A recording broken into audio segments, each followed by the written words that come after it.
This version of a classic Irish soda bread made with added sharp cheddar cheese is a quick and easy table bread. To make this cheddar cheese Irish soda bread, you need only 8 simple ingredients.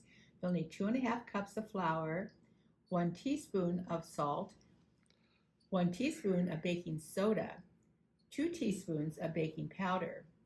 You'll need 4 tablespoons of cold unsalted butter, 2 cups of grated cheddar cheese, 1¼ cup of buttermilk, and 1 egg. With your oven preheated to 375 degrees, using butter, prepare a springform pan or a cake pan. In a large mixing bowl, add all your 4 dry ingredients: 2½ cups of flour, 1 teaspoon of salt, 2 teaspoons of baking powder. This recipe does call for both baking powder and baking soda, and 1 teaspoon of baking soda. And using a wooden spoon or a whisk, mix it all together well. Your next step is to add your 4 tablespoons of cold unsalted butter, and using a pastry cutter, you want to cut the butter into the dry mixture. This will take a little bit of time. As always, you're looking to have this a crumbly mixture with the chunks of butter about the size of peas. I'm happy with our butter and flour mixture, so now I'm going to stir in our 2 cups of grated sharp cheddar cheese.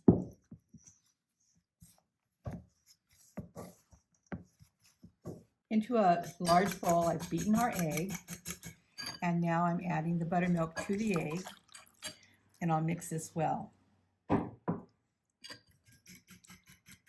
Once your buttermilk and egg are well mixed together, just simply add it to your dry ingredients. And remember that if you don't have buttermilk, you can make your own by simply adding 1 tablespoon of distilled white vinegar to 1 cup of regular milk, and let it sit for about 5 to 10 minutes. You have buttermilk. This will be a very sticky dough, and if it's too sticky, you can just add a little bit more flour, whatever you think is right, but it is supposed to be a sticky dough. And get it into your prepared cake pan or a springform pan. Once it's in the pan, you want to just kind of sprinkle the top with a little more flour and flour your fingers. And now you just want to press this into the pan, into the edges.